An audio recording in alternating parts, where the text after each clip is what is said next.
Mapagpalang araw po, Commander. Nais ko po sanang i-share ang karanasan ng lolo ko at ng tatay ko. Sila po mismo ang saksi sa kwento na ito. Sa katunayan nga niyan, pinilit lang ako ni tatay na isulat sa iyo ang kwento na ito. Kahit medyo sensitibo, nagawa ko itong isulat at itago ang pangalan ng aking mga mahal sa buhay na saksi sa pangyayari na ito.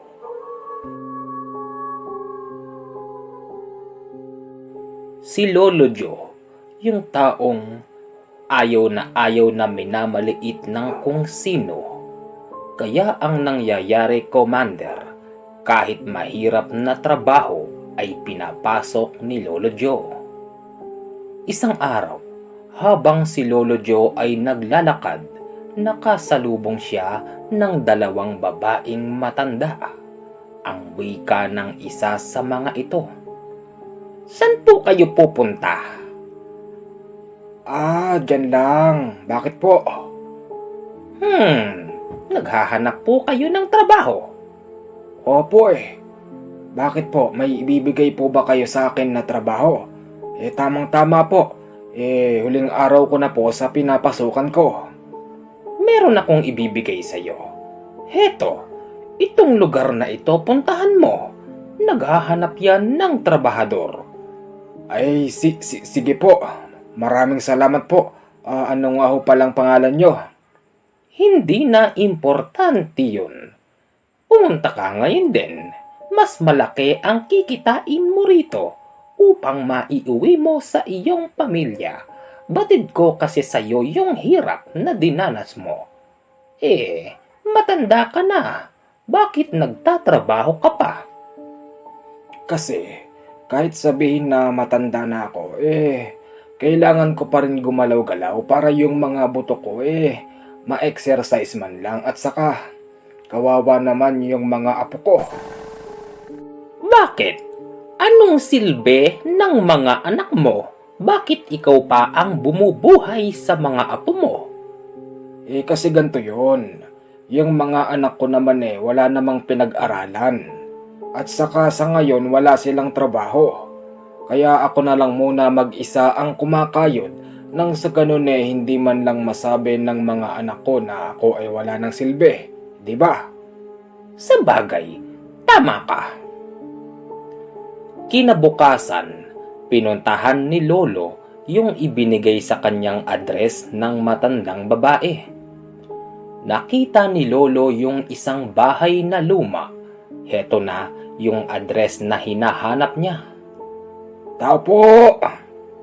Tao po! Tao po! May lumabas daw na isang lalaking matipuno. Magandang araw po. Ano pong kailangan po nila? Ginoo. Magandang araw din naman. May nagbigay sa akin ng impormasyon na naghahanap daw ho kayo ng trabahador dito. Tamang-tama. Sige po. Pumasok na po kayo. Pinagtatakahan ni Lolo bakit hindi man lang siya nakuhang tanungin ng lalaki na ito kung kaya pa ba niyang magtrabaho.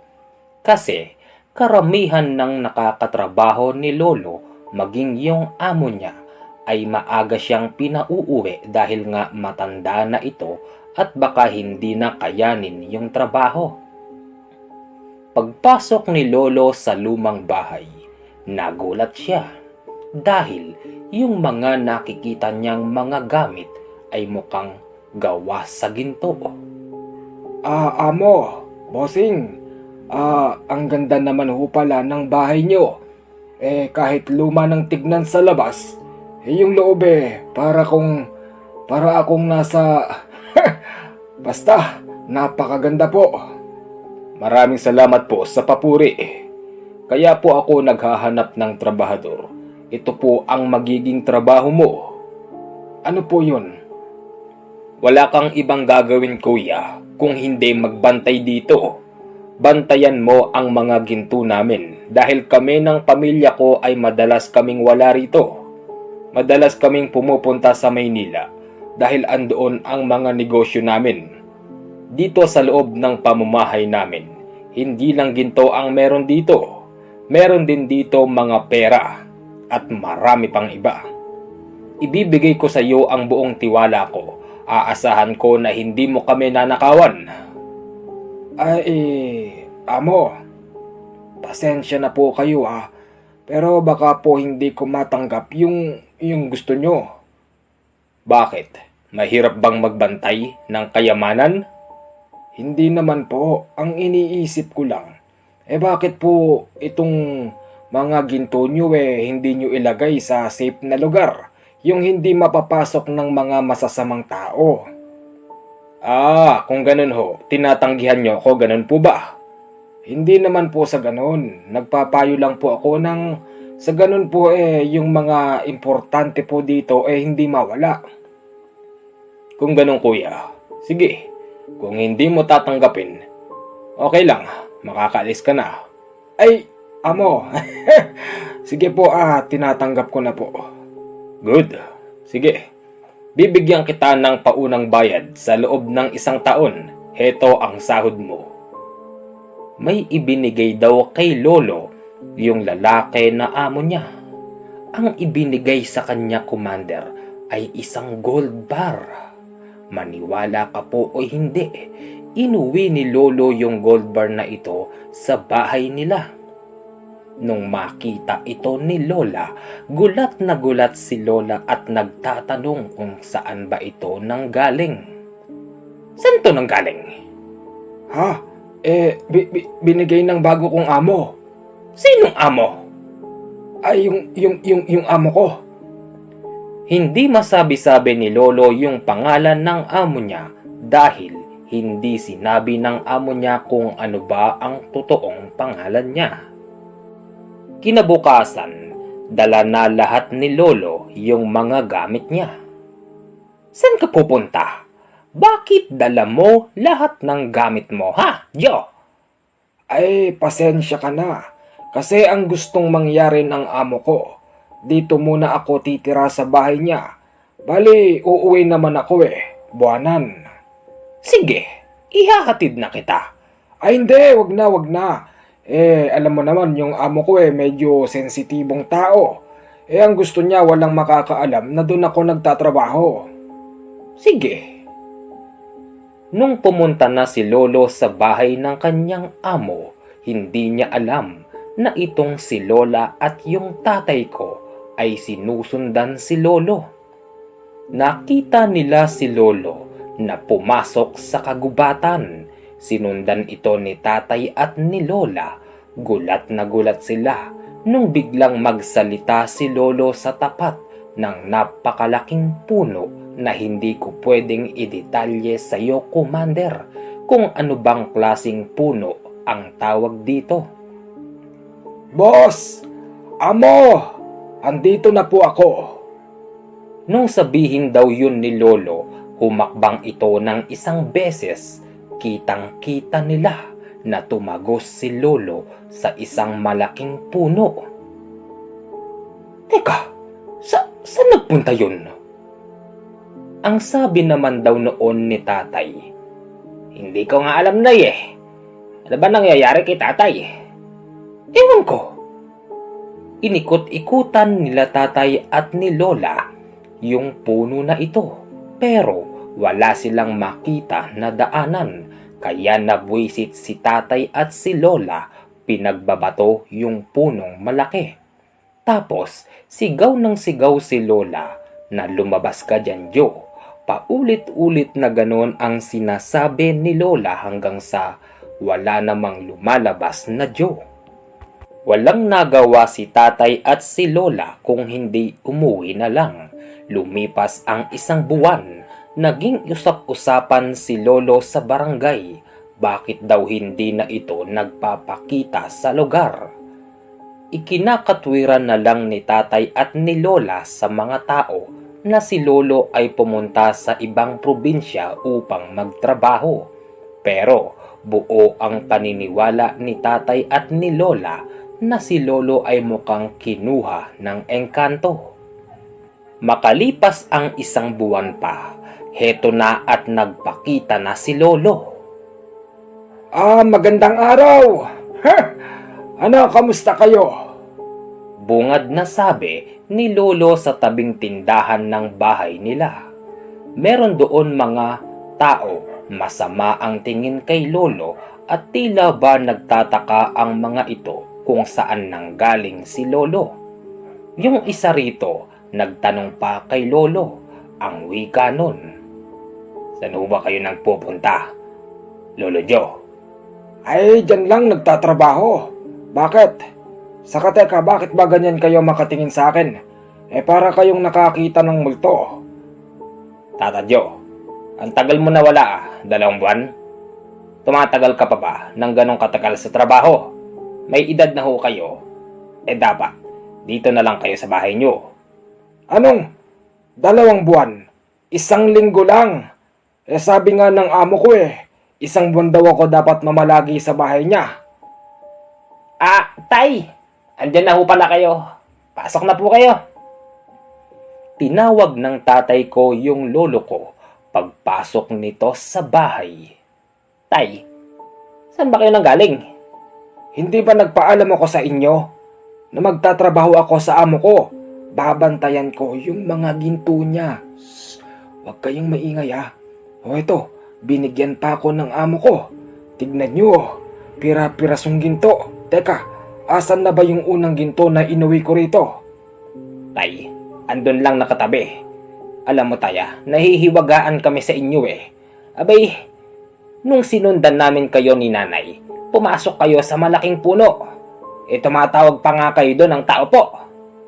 Anong sinasabi mo? Nung tumawag ako ng tao po, pintuan yun ng bahay ng amo ko. Tay, ano ba naman kayo? Ano bang nakikita nyo? Puno? Bahay? Ano ba talaga? Bahay nga yun. Tabing daan pa nga Tay, loob ng gubat yun, tay. Hindi yun bahay, hindi yun tabing daan. Ay nako, asan ba nanay mo? Andito ako. Saan ka ba nagpunta? Di nagtrabaho. O siya, may pasalubong ako sa'yo.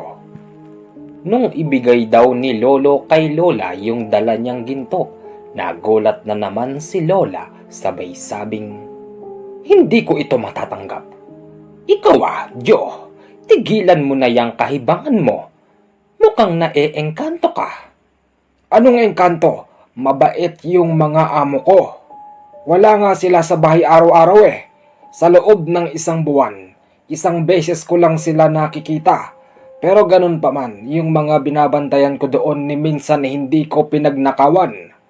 Wala naman kaming sinasabing ninakawan mo. Ang sabi namin, naiengkanto ka na. Alam mo ba?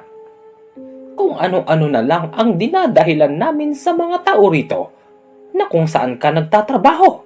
Yung iba nga, inaalam talaga. Mukhang plano kang hanapin. Teka, asan na ba yung binigay kong ginto sa'yo? Nung nakaraang uwi ko? Andito, halika. O siya, sige. Ipunin mo lang yan at darating ang araw magagamit natin yan.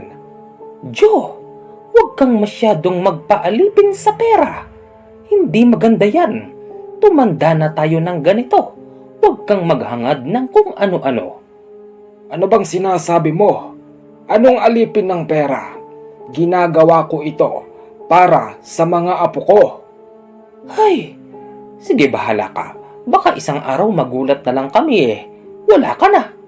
Anong wala na? Nagtatrabaho ako ng maayos. Paulit-ulit na lang na ganon ang nangyayari.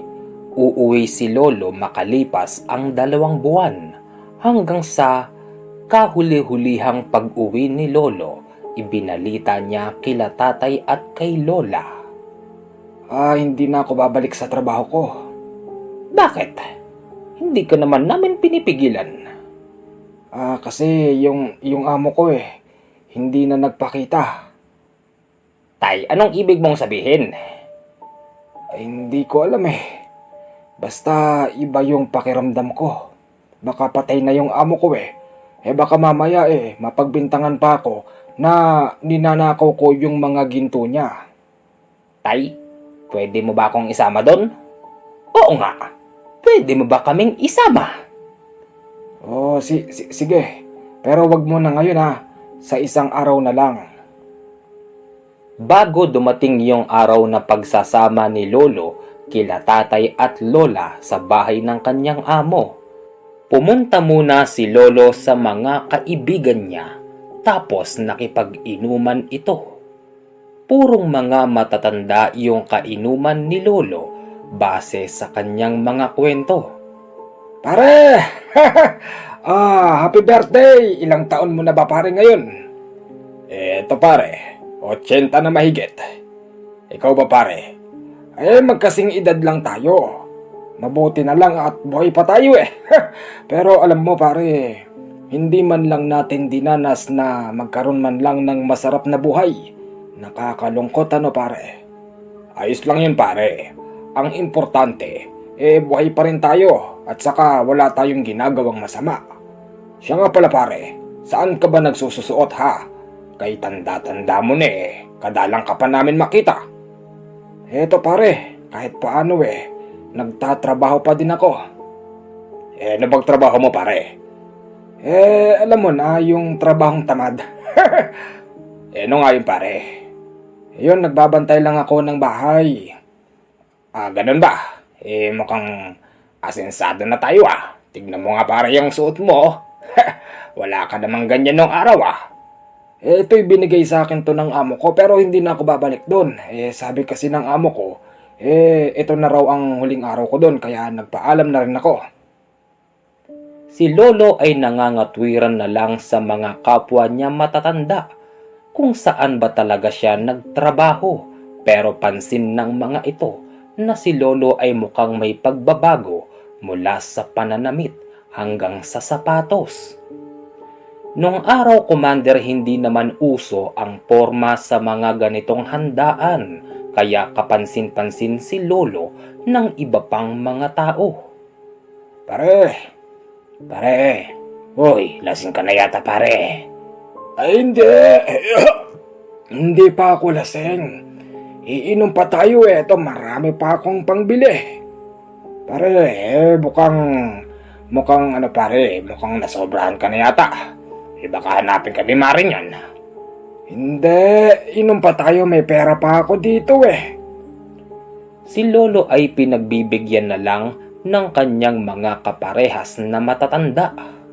Hanggang sa si Lolo ay makatulog sa inuman. Nagulat na lang siya. Kinabukasan ay andoon na siya sa bahay niya. Umaga na pala. Teka, paano ko nakauwi? Sinong nag-uwi sa akin? Tay, ako nag-uwi sa'yo. Lasing na lasing ka kagabi. Baka naman pwedeng maligo na kayo at puntahan na natin yung bahay ng amo mo. Sige. Yun ding araw na yun, pumunta sila Lolo sa bahay ng kanyang amo. Kaya lang, Commander, ang pinagtataka ni tatay at ni Lola kung nung una ay nakita nila yung puno na pinasukan ni Lolo. Ngayon, bahay na ito, Commander. Eto yung bahay ng amo ko. Tay, wala yatang tao rito. Meron yan. Tao po. Tay, ang sabi mo, hindi na umuuwi yung amo mo. Baka ka mo mapagbintangan ka pa na yung mga ginto niya ninanakaw. Ay nako, hindi. Ang katotohanan niyan, ako na lang ang nagkusa na umalis dito. Nalulungkot kasi ako mag-isa rito Habang sila ay nag-uusap, lumabas daw yung amo ni Lolo. Tatang Jo, akala ko ba ayaw mo nang bumalik dito kasi nalulungkot ka kamo?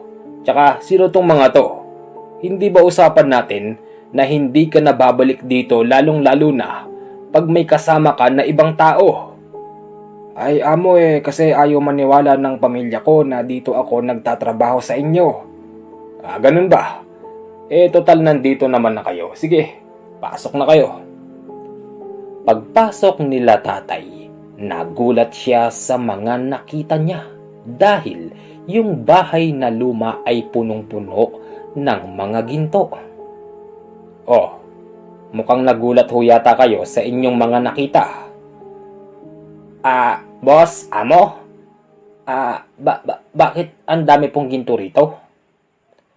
Hindi raw kumikibo yung amo ng lolo hanggang sa unti-unting nakita nila tatay na yung paligid ay nagbago.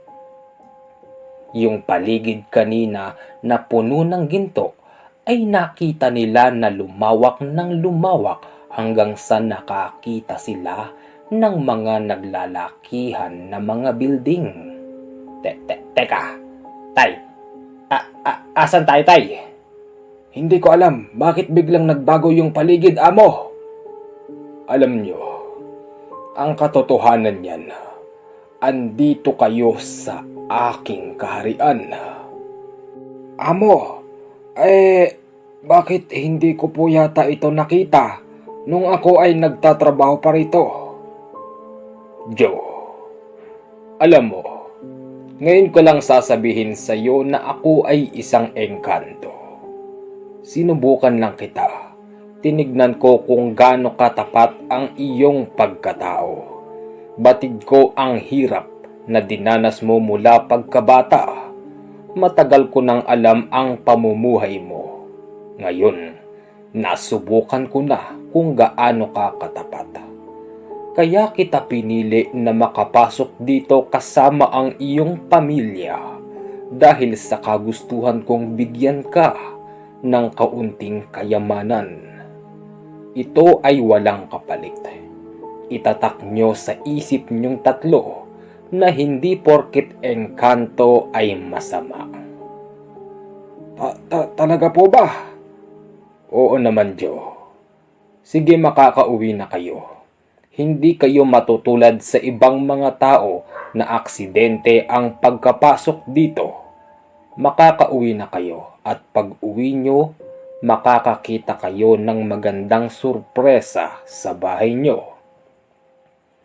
Pag-uwi nila tatay, hinahanap nila yung sinasabing sorpresa hanggang sa nagulat si tatay paghiga niya sa kanyang papag at napadapa siya. Sa ilalim ng madilim na papag ay nakakita siya ng mga kumikislap na bagay.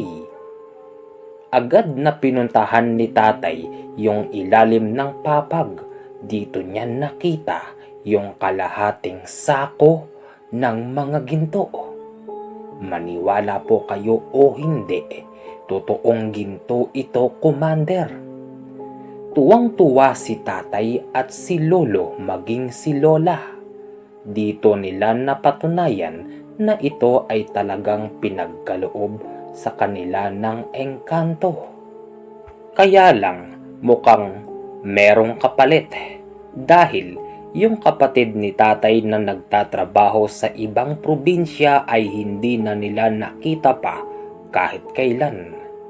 Nung puntahan nila tatay yung amo niya, ang paalam daw ng kapatid, uuwi raw ito ng Samar kaya lang hindi na ito nakauwi sa bahay nila tatay. Maging yung bunsong kapatid nila tatay, ganun din ang nangyari. Hindi na nila ito nakita kailanman. Sa ngayon, Commander, heto po kami sa Maynila nakatira. Tinatamasa po namin yung ibang mga kayamanan na ibinigay ng engkanto. Hanggang dito lang po, Commander, sana po mabigyan mo kami ng tamang payo, kaya ko po ito isinulat sa iyo dahil yung tatay ko po na matanda na ang unang nakadiskubre ng channel mo. Sa kanyang palagay, mukhang ito na raw yung taong makapagbibigay ng tamang advice sa mga pangyayari sa buhay nila. Maraming salamat po, Commander. Hanggang dito na lang po ang kwento ko. God bless po sa iyo.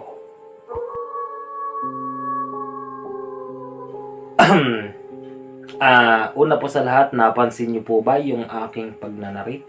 Masakit po kasi yung lalamunan ko. Advice daw, sabi po ng ating sender. Ba't ba hindi ka nagpakilala, kuya? Alam mo, wala naman akong dapat na i-advise kasi yun na nga po yun, kapalit nun yung buhay ng iyong mga tsuhin na kapatid ng iyong tatay. Tamang tinatamasan nyo na yung ginto. Tamang sigurado mayaman na po kayo. Pero kung ako sa inyo, no, mas mainam dyan ipamahagi nyo na lang po yung yaman nyo sa ibang mga taong nangangailangan. Kasi kung di ako nagkakamali meron pang meron pang ano ba tawag doon, aftershock yan, kumbaga sa lindol Malamang na baka ikaw ang sumunod na kunin, o baka yung anak mo o yung mga pinsan mo, kung sino-sino pa. Marami pang kasunod yan. Yan ang advice ko sa inyo. Ipamigay nyo na lang po yung mga yaman nyo sa mga taong nangangailangan kasi hindi naman natin kailangan ng pera Totoo po yan. Tamang dito sa ibabaw ng lupa, pero hindi po natin madadala yan sa langit, okay? Advice lang po, itulong nyo na lang po sa iba, baka mamaya balikan pa kayo niyan, maging ikaw kuya sender o babae sender. Sino ka ba? Hindi ko kasi alam Yun lang po advice ko, ipamigay nyo na lang po nang hindi po kayo mapahamak. Huwag po tayong tatanggap ng ganyan, mahirap po yan. Yun lamang po at maraming salamat sa iyo kuya o ate kung sino ka man. Pasensya na po at ano ba itong nararamdaman ko sa katawan? Malabo na nga yung mata ko.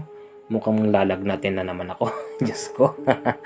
Yun lang po at pasensya na po, walang pagbate. Salamat po.